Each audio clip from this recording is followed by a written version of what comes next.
You know, there's something deeply unsettling about walking into a preschool and immediately thinking about immigration enforcement. It's like going to a petting zoo and wondering which animals have proper documentation, or asking a toddler to present their birth certificate before they're allowed to use the sandbox. But that's exactly where we find ourselves in December 2025, because the Trump administration has decided that Head Start, a program that's been helping low-income children prepare for kindergarten since 1965, suddenly needs to become America's youngest Border Patrol checkpoint. And just to be clear about how unprecedented this is, we're talking about a program that has operated for 6 decades without ever asking a single child about their immigration status. 60 years. That's longer than NASA has existed. That's older than the Beatles' recording career. That's been around since before the internet, before cell phones, before anyone had heard of TikTok dances or wondered whether AI was going to take over the world.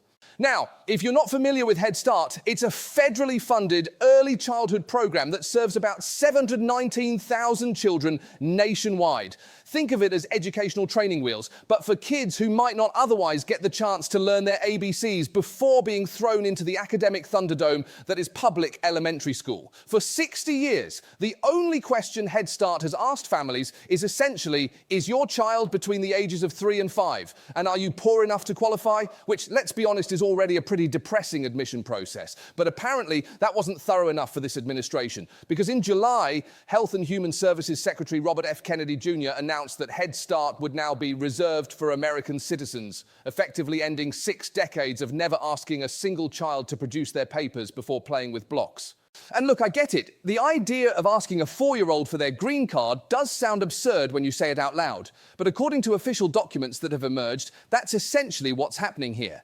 The administration has reclassified Head Start as a federal public benefit, which means for the first time in the program's history, children need to prove their immigration status to access finger paints and story time. Now, you might be wondering how many undocumented children we're actually talking about here.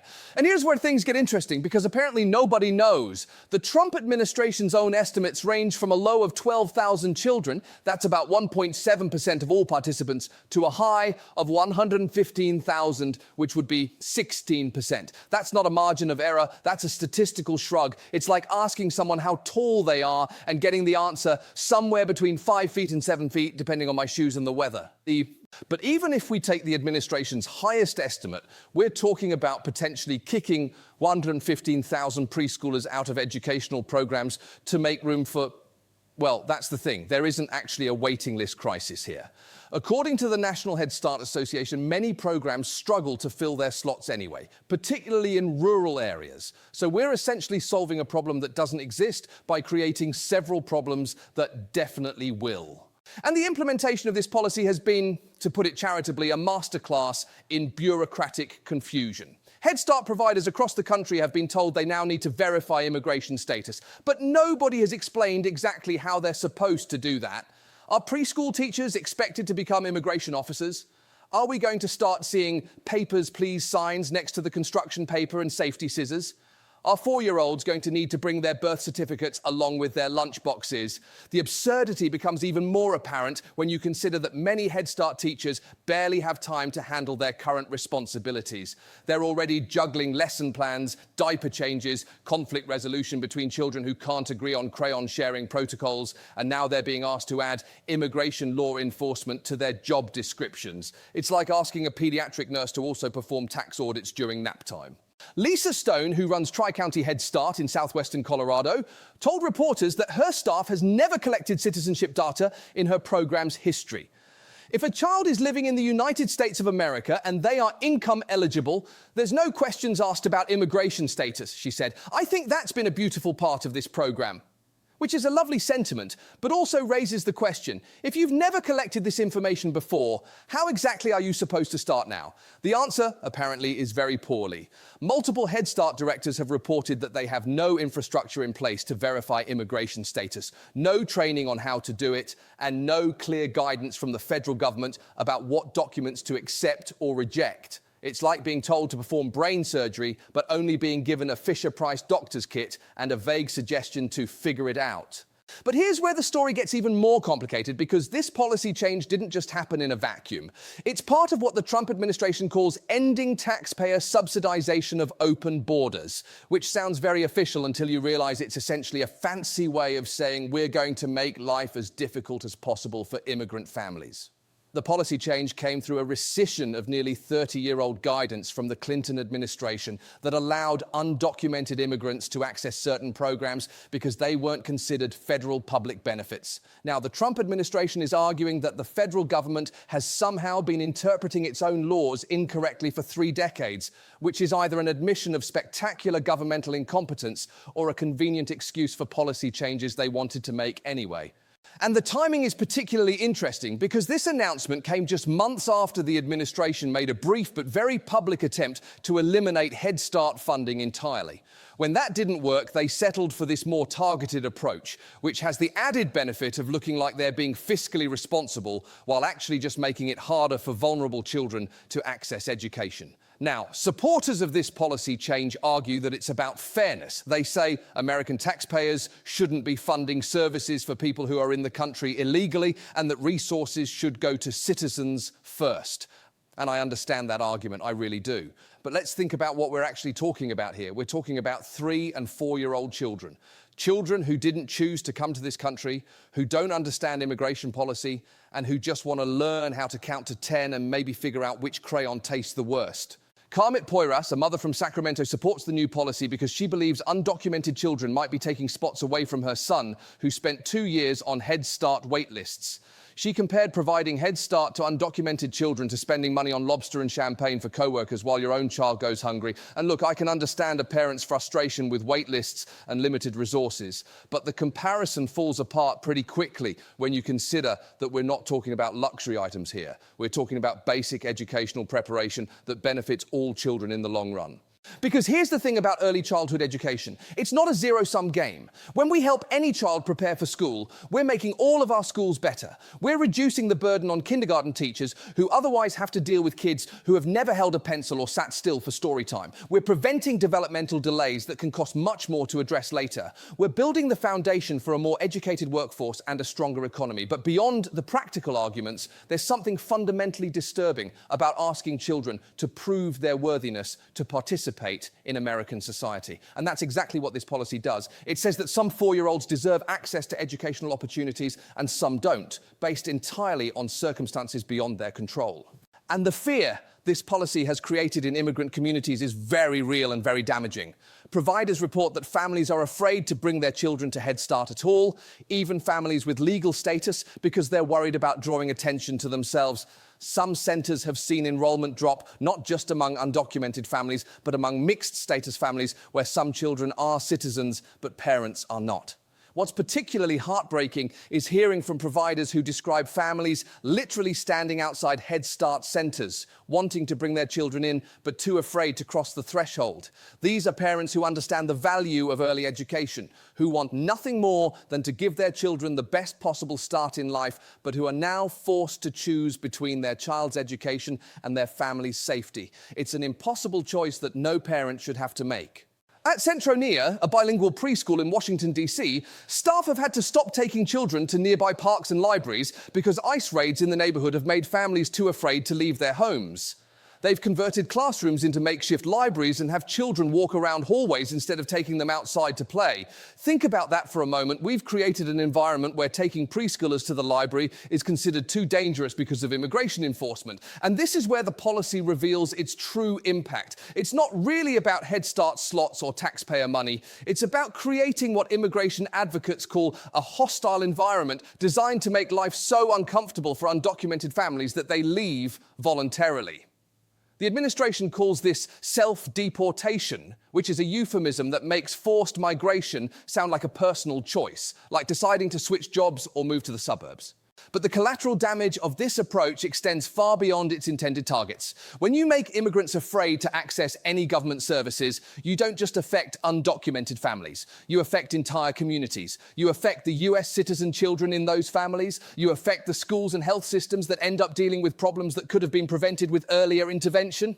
Dr. Edward Ziegler, one of the architects of Head Start, understood this. He drew heavily from his own experiences as an immigrant child who benefited from settlement house services. He designed Head Start not just as an education program, but as a comprehensive support system for families, because he knew that helping children meant helping their entire communities. But apparently, that vision of inclusive community support is now considered too radical for preschool. Now, let's talk about the legal challenges, because they've been fascinating to watch. 2 federal judges have blocked this policy from taking effect, and their reasoning is worth examining. Both judges noted that the Trump administration appeared to be arguing that the federal government had somehow misunderstood its own laws for nearly 30 years, which is a pretty extraordinary claim. Judge Mary McElroy, a Trump appointee in Rhode Island, wrote that the administration seemed to be saying it had somehow interpreted this statute incorrectly for the nearly 30 years that it has been the law. Which is judicial language for, are you seriously arguing that everyone has been wrong about this for 3 decades except you? The judges also noted that the administration failed to follow proper procedures for changing rules, which is bureaucratic language for you can't just announce major policy changes via press release and expect everyone to comply. Apparently, even when you're trying to exclude preschoolers from federal programs, you still have to follow the Administrative Procedure Act. Who knew? But here's what's really telling about these legal challenges. They're not just coming from immigration advocates. They're coming from Head Start providers themselves, from state governments, and from organizations that have been working with these programs for decades. These aren't political activists looking to score points. These are people who run preschools for a living, and they're saying this policy is unworkable and harmful. The National Head Start Association, which represents providers nationwide, has been particularly vocal in their opposition. They've pointed out that Head Start centers don't have the infrastructure, training, or legal authority to become immigration enforcement agencies. They're early childhood educators, not Border Patrol agents, and asking them to take on that role fundamentally changes the nature of their work. Yasmina Vinci, the executive director of the association, put it perfectly. This decision undermines the fundamental commitment that the country has made to children and disregards decades of evidence that Head Start is essential to our collective future. And that phrase, commitment that the country has made to children, really gets to the heart of what's happening here. For 60 years, America has said that when it comes to early childhood education, we care more about helping kids than we do about their parents' paperwork. That commitment is now being abandoned, not because of some crisis or emergency, but because of political calculations about immigration policy. The administration claims this change will free up $374 million annually for American children, but that number is misleading in several ways. First, it assumes that all undocumented children will be successfully identified and removed from programs, which is unlikely given the lack of infrastructure for enforcement. Second, it assumes that the money saved will actually be redirected to serve other children, rather than just being cut from the budget entirely. And third, it ignores the costs of implementing the new verification systems, training staff, and dealing with the inevitable legal challenges. But more fundamentally, it treats early childhood education as a scarce resource that must be rationed based on immigration status, rather than as an investment in our collective future that benefits everyone when more children are better prepared for school. And let's be clear about something. This policy doesn't just affect undocumented children. It affects their siblings who might be US citizens, their classmates who will now be in less diverse learning environments, their teachers who have to navigate new bureaucratic requirements, and their communities that lose the benefits of comprehensive early childhood programs. Valerie Lacarte from the Migration Policy Institute put it well. A lot of these attacks on public benefits, they are branded as being about immigrants that supposedly are taking from the native-born population. But really what they do is that they are weakening the social safety nets for low-income people overall. Because that's what's really happening here. This isn't about protecting resources for American children. It's about undermining programs that serve low-income communities, using immigration as the excuse. It's about turning early childhood education into another battlefield in the culture wars, with 3- and 4-year-olds as casualties. And let's put this in international context for a moment. Most developed countries recognize early childhood education as a universal right, regardless of immigration status. Countries like Germany, Canada, and Sweden understand that investing in all children within their borders strengthens their entire society. Meanwhile, we're having heated debates about whether a 3-year-old deserves access to finger paints based on their parents' visa status. If aliens were watching our planet, they'd probably conclude that we've completely lost our minds. So where does this leave us? Well, the policy is currently blocked by federal courts, but appeals are pending. Head Start providers are caught in limbo, not knowing whether they'll be required to become immigration enforcement officers or whether they can continue serving children based on need rather than documentation status. Families are afraid to seek services that their children desperately need. And communities are being divided over whether preschoolers deserve access to education based on their parents' legal status. The broader implications extend far beyond Head Start. This policy change is part of a comprehensive effort to reshape American social programs around immigration status, creating what advocates call a two-tier system where some children have access to opportunities and others don't, based entirely on circumstances beyond their control. And here's what's particularly tragic about all of this. Early childhood education is one of the few areas where there's broad bipartisan agreement about effectiveness. Decades of research show that quality early childhood programs reduce crime, increase graduation rates, improve economic outcomes, and strengthen communities. They're one of the best investments we can make in our future. But now we're saying that investment is contingent on having the right paperwork. We're telling some children that they're not worth investing in, not because of anything they've done, but because of their parents' immigration status. We're making our communities less safe, our schools less effective, and our economy less competitive, all in service of an immigration policy that treats children as political pawns. This is not who we are supposed to be. This is not the America that created Head Start 60 years ago, with the radical idea that every child deserves a chance to succeed, regardless of their family's circumstances. This is not the country that understood early childhood education as an investment in our collective future, rather than a privilege to be rationed based on political considerations. The fight over Head Start is really a fight over what kind of country we want to be. Do we want to be a nation that helps all children reach their potential, or one that rations opportunity based on documentation status? Do we want communities where families feel safe accessing the services their children need, or neighborhoods where preschool teachers have to worry about immigration raids? Do we want schools that serve as foundations for learning and growth, or institutions that exclude children based on their parents' legal status? The answer should be obvious, but apparently it's not. Because right now we're choosing exclusion over inclusion, fear over hope, and political calculation over children's welfare.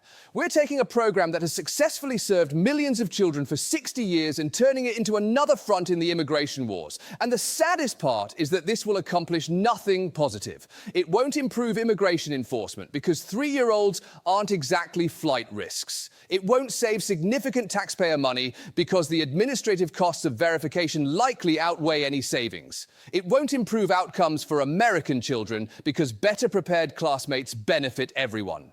What it will do is make vulnerable children more vulnerable, frightened families more frightened, and divided communities more divided. It will undermine one of our most successful anti-poverty programs for purely political reasons. It will turn early childhood educators into reluctant immigration officers and preschools into places where children learn that some kids are more welcome than others. That's not the lesson we should be teaching in Head Start classrooms. The lesson should be that every child has potential, every family deserves support, and every community is strengthened when we invest in our youngest members. The lesson should be that education is a path to opportunity, not a privilege to be restricted based on documentation status. But instead, we're teaching children that America is a country where your worth is determined by your papers, where fear trumps compassion, and where political considerations matter more than human potential. We're teaching them that some kids deserve chances and others don't, based entirely on circumstances beyond their control. If that's the America we're building, then we've lost something fundamental about who we're supposed to be. We've forgotten that our strength comes from our commitment to opportunity and inclusion, not from our ability to exclude and divide. We've forgotten that investing in all children makes all of us stronger. The Head Start controversy will eventually be resolved in the courts, and hopefully sanity will prevail. But the damage to trust between immigrant communities and government institutions will take much longer to repair. The message sent to children and families about their worth and belonging will echo for years to come. And the precedent set for using social programs as immigration enforcement tools will likely be applied to other areas, creating an ever-expanding system of exclusion and division. This is what happens when we let fear override compassion, when we choose politics over children's welfare, and when we forget that our success as a nation depends not on how well we exclude people, but on how effectively we help everyone reach their potential. The Head Start fight is really about whether we still believe in that vision of America, or whether we're content to become a country that asks preschoolers for their papers before letting them finger paint. I know which America I'd rather live in. The question is whether we still have the courage to build it.